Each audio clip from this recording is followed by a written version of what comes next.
ಎಲ್ಲರಿಗೂ ನಮಸ್ಕಾರ, welcome to my channel. ಇವಾಗಂತೂ ಸಿಕ್ಕಾಪಟ್ಟೆ ಮಳೆ ಬರ್ತಾ ಇದೆ. ಮಳೆ ಅಷ್ಟೇ ಅಲ್ಲದೆ ಗಾಳಿ ಸಮೇತ ಮಳೆ ಬರ್ತಾ ಇದೆ. ಹೊರಗಡೆ ಎಲ್ಲ ಕೆಲಸಕ್ಕೆ ಹೋಗೋದಕ್ಕೆ ಸಿಕ್ಕಾಪಟ್ಟೆ ಭಯ ಆಗ್ತಾ ಇದೆ. ಅಂದರೆ ತೋಟಕ್ಕೆಲ್ಲ ಕೆಲಸಕ್ಕೆ ಹೋಗೋದಕ್ಕೇ ಭಯ ಆಗ್ತಾ ಇದೆ.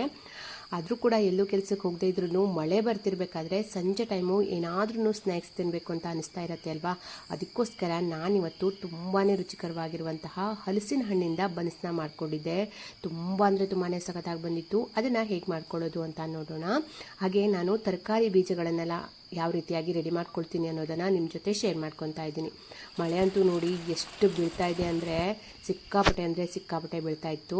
ಏನಾದರೂ ಸ್ನ್ಯಾಕ್ಸ್ ತಿನ್ನಬೇಕು ಅಂತ ಅನಿಸ್ತಾ ಇತ್ತು. ಹಾಗಾಗಿ ಇವತ್ತು ಹಲಸಿನ ಹಣ್ಣು ತಂದಿರೋದಿತ್ತು. ಅದನ್ನು ಸೀಡ್ಸ್ನೆಲ್ಲ ತೆಗೆದು 1 ಕಪ್ ಆಗುವಷ್ಟು ಹಲಸಿನ ಹಣ್ಣನ್ನು ತಗೊಂಡಿದ್ದೀನಿ. ಹಾಗೆ ಈ ಸೌಟಲ್ಲಿ 1 ಸೌಟ್ ಆಗುವಷ್ಟು ಮೊಸರನ್ನು ತಗೊಂಡಿದ್ದೀನಿ.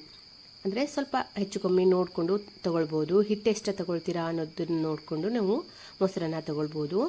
ಈಗ ಈ ರೀತಿ ನುಣ್ಣಗೆ ರುಬ್ಕೊಂಡು ಬರ್ತಾ ಇದ್ದೀನಿ. ನಾನು ಇದಕ್ಕೆ ಒಂದು 3 ರಿಂದ 4 ಸ್ಪೂನ್ ಆಗುವಷ್ಟು ಸಕ್ಕರೆನ ಹಾಕ್ಕೊಂಡಿದ್ದೆ. ಅದು ಸ್ಕಿಪ್ ಆಗೋಗಿದೆ.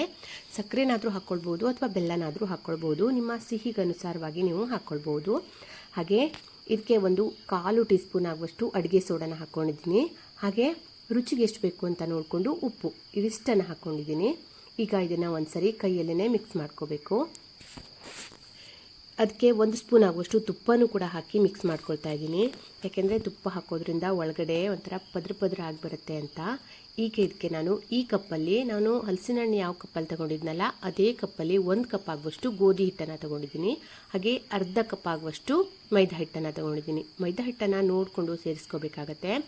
ನೀವು ಗೋಧಿ ಹಿಟ್ಟಲ್ಲೇ ಮಾಡ್ಕೊಳ್ತೀರಾ ಅನ್ನೋದಾದರೆ ಬರೀ ಗೋಧಿ ಹಿಟ್ಟನ್ನಷ್ಟೇ ತಗೊಳ್ಬೋದು. ಅಥವಾ ಮೈದಾ ಹಿಟ್ಟಲ್ಲೇ ಪೂರ್ತಿ ಮೈದಾ ಹಿಟ್ಟಲ್ಲೇ ಮಾಡ್ಕೊಳ್ತೀರಾ ಅನ್ನೋದಾದರೆ ಬರೀ ಮೈದಾ ಹಿಟ್ಟನ್ನಷ್ಟೇ ತಗೊಳ್ಬೋದು. ಅಥವಾ ಎರಡನ್ನೂ ಕೂಡ ಈ ರೀತಿಯಾಗಿ ಮಿಕ್ಸ್ ಮಾಡ್ಕೊಳ್ಬೋದು. ಈ ರೀತಿ ಗಟ್ಟಿಯಾಗಿಯೇ ಕಲಸಿಟ್ಕೊಂಡು ಅದಕ್ಕೆ 1 ಟೀ ಸ್ಪೂನ್ ಆಗುವಷ್ಟು ತುಪ್ಪನ ಹಾಕಿ ಒಂದು 5 ರಿಂದ 6 ಗಂಟೆಗಳ ಕಾಲ ಇದನ್ನ ಹಾಗೇ ಬಿಡಬೇಕಾಗತ್ತೆ.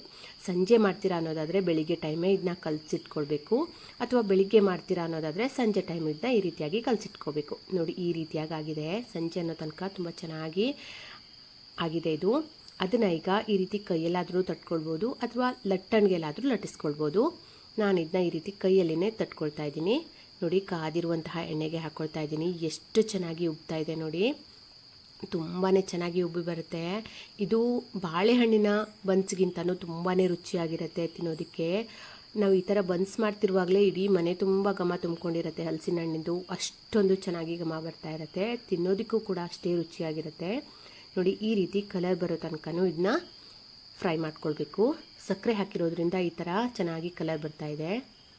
ಹಾಗೆ ನಾವು ಸ್ವಲ್ಪ ಗಟ್ಟಿಯಾಗಿಯೇ ಕಲಸಿಟ್ಕೊಳ್ಬೇಕು. ಸಕ್ಕರೆ ಹಾಕಿರೋದ್ರಿಂದ ಅದು ಚೆನ್ನಾಗಿ ಈ ಥರ ಸಿಕ್ಕಾಪಟ್ಟೆ ಸಾಫ್ಟ್ ಆಗಿಬಿಡುತ್ತೆ. ಹಾಗಾಗಿ ನೋಡಿ ಈ ರೀತಿಯಾಗಿ ಚೆನ್ನಾಗಿ ಕಲರ್ ಬರೋ ತನಕನೂ ಉಬ್ಬಿ ಬರೋ ತನಕನೂ ಬೇಯಿಸ್ಕೊಂಡಿದ್ದೀನಿ. ಆದಷ್ಟು ಸ್ವಲ್ಪ ದಪ್ಪಗೆನೇ ನಾವು ಇದನ್ನ ಲಟ್ಟಿಸ್ಕೊಳ್ಬೇಕು. ಸಿಕ್ಕಾಪಟ್ಟೆ ತಿಳುವಾಗಿ ಎಲ್ಲ ಲಟ್ಟಿಸ್ಕೊಂಡ್ರೆ ಚೆನ್ನಾಗಿ ಬರಲ್ಲ, ಉಬ್ಬೋದು ಇಲ್ಲ ಕೂಡ. ಈ ರೀತಿ ಸ್ವಲ್ಪ ದಪ್ಪಗೆನೇ ಲಟ್ಟಿಸ್ಕೊಂಡು ಕಾದಿರುವಂತಹ ಎಣ್ಣೆಯಲ್ಲಿ ಫ್ರೈ ಮಾಡ್ಕೊಳ್ತಾ ಇದ್ದೀನಿ. ನೋಡಿ ಒಂದು ಜೊತೆಗೆ ಇನ್ನೊಂದನ್ನು ಹಾಕ್ಕೊಳ್ಬೋದು. ಒಂದು ಸ್ವಲ್ಪ ಬೆಂದಿದೆ ಅಂದ ತಕ್ಷಣ ಇನ್ನೊಂದು ಈ ರೀತಿ ಲಟ್ಟಿಸ್ಕೊಂಡು ಹಾಕ್ಕೊಳ್ಬೋದು. ಈ ಥರ ಎರಡೂ ಕಡೆನೂ ಈ ಥರ ಕಲರ್ ಚೇಂಜ್ ಆಗೋ ತನಕನೂ ಬೇಯಿಸ್ಕೊಂಡ್ಬಿಟ್ರೆ ತುಂಬಾ ರುಚಿಯಾಗಿರುವಂತಹ ಹಲಸಿನ ಹಣ್ಣಿನ ಬನ್ಸು ರೆಡಿ ಆಗಿಬಿಡುತ್ತೆ. ಈ ಹಲಸಿನ ಹಣ್ಣಿನ ಸೀಸನಲ್ಲಿ ಹಲಸಿನ ಹಣ್ಣಿಂದ ಏನೇನು ರೆಸಿಪಿಗಳನ್ನು ಮಾಡ್ಕೋಬೋದು ಎಲ್ಲನೂ ಕೂಡ ಮಾಡ್ಕೋಬೇಕು. ಆವಾಗ ಮಾತ್ರ ಸಮಾಧಾನ ಅಂತ ಅನಿಸುತ್ತೆ. ನೋಡ್ತಿರ್ಬೋದು ಎಷ್ಟು ಚೆನ್ನಾಗಿ ಸಾಫ್ಟಾಗಿ ಬಂದಿದೆ ಅಂತ. ಒಳಗಡೆನೂ ಕೂಡ ನೋಡಿ ಎಷ್ಟು ಪದ್ರ ಆಗಿ ಬಂದಿದೆ ಅಂತ. ತುಂಬಾ ಚೆನ್ನಾಗಿ ಕಾಣಿಸ್ತಾ ಇದೆ. ಹಾಗೆ ತಿನ್ನೋದಕ್ಕೂ ಕೂಡ ಅಷ್ಟೇ ರುಚಿಯಾಗಿರುತ್ತೆ. ಹೊರಗಡೆ ಸ್ವಲ್ಪ ಕ್ರಿಸ್ಪಿ ಥರ ಅನಿಸುತ್ತೆ. ಹಾಗೆ ಒಳಗಡೆ ಸಾಫ್ಟಾಗಿ ಕೂಡ ಇರುತ್ತೆ. ಇದನ್ನು ಹೀಗೇನೂ ಕೂಡ ತಿನ್ಬೋದು, ಸ್ವೀಟಾಗಿರುತ್ತೆ. ಹಲಸಿನ ಹಣ್ಣು ಕೂಡ ತುಂಬ ಸ್ವೀಟಾಗಿರೋದ್ರಿಂದ ನಾನು ಒಂದು 2 ರಿಂದ 3 ಸ್ಪೂನ್ ಆಗುವಷ್ಟು ಅಷ್ಟೇ ಸಕ್ಕರೆ ಹಾಕ್ಕೊಂಡಿದ್ದೆ. ಆದರೂ ಕೂಡ ಸಿಹಿ ತುಂಬ ಕರೆಕ್ಟಾಗಿತ್ತು. ಈ ಥರ ಮಕ್ಕಳಿಗೆಲ್ಲ ಈ ಥರ ಮಾಡಿಕೊಟ್ರೆ ಅವರು ಇಷ್ಟಪಟ್ಟು ತಿಂತಾರೆ. ಹಾಗೆ ಬರೀ ಹಾಗೇನೂ ತಿನ್ಬೋದು ಇದನ್ನ, ಅಥವಾ ಚಟ್ನಿ ಅಥವಾ ಯಾವುದಾದ್ರೂ ಭಾಜಿ ಇದ್ದರೆ ಅದ್ರ ಜೊತೆಗೂ ತಿನ್ಬೋದು. ಒಮ್ಮೆ ಈ ರೀತಿಯಾಗಿ ಟ್ರೈ ಮಾಡಿ. ಹಾಗೆ ಹೇಗೆ ಬಂತು ಅಂತ ಕಮೆಂಟ್ ಮಾಡಿ. ಹಾಗೆ ನನ್ನ ತರಕಾರಿ ಗಾರ್ಡನಲ್ಲಿ ಈ ರೀತಿ ಮೊಗೆಕಾಯಿಗಳು ಬಿಟ್ಕೊಂಡಿತ್ತು. ಸುಮಾರು ಮೊಗೆಕಾಯಿ ಆಗಿತ್ತು. ಅದರಲ್ಲಿ 2 ದೊಡ್ಡದಾಗಿ ಬೆಳ್ಕೊಂಡಿತ್ತು. ಅದನ್ನು ಕಟ್ ಮಾಡ್ಕೊಂಡು ಬಂದಿದ್ದೀನಿ. ಸುಮಾರು ಜನ ಕೇಳ್ತಾಯಿದ್ರು ಇದು ಮೊಗೆಕಾಯಿನ ಕಲ್ಲಂಗಡಿ ಹಣ್ಣ ಅಂತ. ನೋಡೋದಕ್ಕೆ ಸೇಮ್ ಕಲ್ಲಂಗಡಿ ಹಣ್ಣು ಥರನೇ ಕಾಣಿಸ್ತಾ ಇತ್ತು. ಆದರೆ ಅದು ಕಲ್ಲಂಗಡಿ ಹಣ್ಣಲ್ಲ, ಮೊಗೆಕಾಯಿ. ಈ ರೀತಿ ಬೇಸಿಗೆ ಟೈಮಲ್ಲಿ ಮೊಗೆಕಾಯಿನ ನಾವು ಬೆಳ್ಕೊಂಡು ಕಟ್ ಮಾಡಿಟ್ಕೊಂಡ್ರೆ ಮಳೆಗಾಲ ಪೂರ್ತಿ ಸಾಂಬಾರೆಲ್ಲ ಏನಾದರೂ ಮಾಡ್ಕೋಬೇಕು ಅಂದಾಗ ಇದರಿಂದೆಲ್ಲ ಸಾಂಬಾರು ಮಾಡ್ಕೊಳ್ಬೋದು ಅಂತ ಆದಷ್ಟು ಇದನ್ನ ಬೆಳೆದು ಇಟ್ಕೊಂಡಿರ್ತೀವಿ. ಈ ರೀತಿ ದೊಡ್ಡದಾಗಿರೋದು ಎರಡಿತ್ತು, ಹಾಗೆ ಸುಮಾರು ಕಾಯಿಗಳು ಬಿಟ್ಕೊಂಡಿತ್ತು. ಸ್ವಲ್ಪ ಚಿಕ್ಕ ಚಿಕ್ಕದಾಗಿತ್ತು, ಸ್ವಲ್ಪ ಚೆನ್ನಾಗಿ ಬೆಳೀಲಿ ಅಂತ ಹಾಗೆಯೇ ಬಿಟ್ಕೊಂಡಿದ್ದೆ. ನೋಡಿ ಎಷ್ಟು ಆಗಿದೆ ಅಂತ, ಎಷ್ಟು ದೊಡ್ಡದಾಗಿದೆ. ಇದಕ್ಕೆ ಈಗ ಸ್ವಲ್ಪ ದೊಡ್ಡದಾಗೋ ತನಕ ಇಟ್ಕೊಂಡು ಆಮೇಲೆ ಇದನ್ನ ಕಟ್ ಮಾಡ್ಕೊಳ್ತೀನಿ. ತುಂಬ ಅಂದರೆ ತುಂಬ ಕಾಯಿ ಬಿಟ್ಕೊಂಡಿದೆ. ಮಕ್ಕಳು ಚಿಕ್ಕ ಚಿಕ್ಕ ಕಾಯೆಲ್ಲ ಇಡೋದೇ ಇಲ್ಲ, ತಿಂದ್ಬಿಡ್ತಾರೆ. ಈ ಥರ ಸ್ವಲ್ಪ ದೊಡ್ಡದಾದರೆ ಅದನ್ನ ಮುಟ್ಟೋದಕ್ಕೆ ಹೋಗಲ್ಲ. ಚಿಕ್ಕ ಚಿಕ್ಕ ಮೊಗೆಕಾಯೆಲ್ಲ ಇದ್ದರೆ ಅದನ್ನ ಕಟ್ ಮಾಡ್ಕೊಂಡು ತಿಂದ್ಬಿಡ್ತಾರೆ. ಹಾಗೆ ಹೀರೆಕಾಯಿನೂ ಕೂಡ ಅಷ್ಟೇ, ಲಾಸ್ಟ್ ಟೈಮಲ್ಲೂ ಕೂಡ ಈ ಥರ ಮಳೆ ಬೀಳೋ ಟೈಮಲ್ಲೂ ಕೂಡ ಹೀರೆಕಾಯಿ ಬಿಡ್ತಾನೇ ಇದೆ. ಆದರೆ ಹೀರೆಕಾಯಿ ಅಂತೂ ತಿಂದು ತಿಂದು ಬೋರ್ ಆಗಿಬಿಟ್ಟಿದೆ, ಅಷ್ಟೊಂದು ಹೀರೆಕಾಯಿ ಬಿಟ್ಟಿತ್ತು ಈ ಸರಿ. ಹೀರೆಕಾಯಿನೂ ಕೂಡ ಅಷ್ಟೇ, ಈ ಥರ ಸ್ವಲ್ಪ ಬೆಳೆದಿರುವಂತಹ ಹೀರೆಕಾಯಿನ ಬೀಜಕ್ಕೆ ಅಂತ ಬಿಟ್ಟಿಟ್ಕೊಂಡಿರ್ತೀನಿ. ಅದು ಹಣ್ಣಾಗತ್ತಲ್ವ ಆವಾಗ ಕೊಯ್ದು ಅದನ್ನ ಒಣಗಿಸ್ಕೊಳ್ತೀನಿ. ಈ ರೀತಿಯಾಗಿ ನಾನು ಬೀಜನ ಮಾಡ್ಕೊಳ್ತೀನಿ. ಹಾಗೆ ಬದನೆಕಾಯಿನೂ ಕೂಡ ಆಗಿದೆ. ಇದೊಂಥರ ಉದ್ದವಾಗಿರುವಂತಹ ಬದನೆಕಾಯಿ, ಇದಕ್ಕೆ ಸ್ನೇಕ್ ಬ್ರಿಂಜಲ್ ಅಂತ ಕರೀತಾರೆ.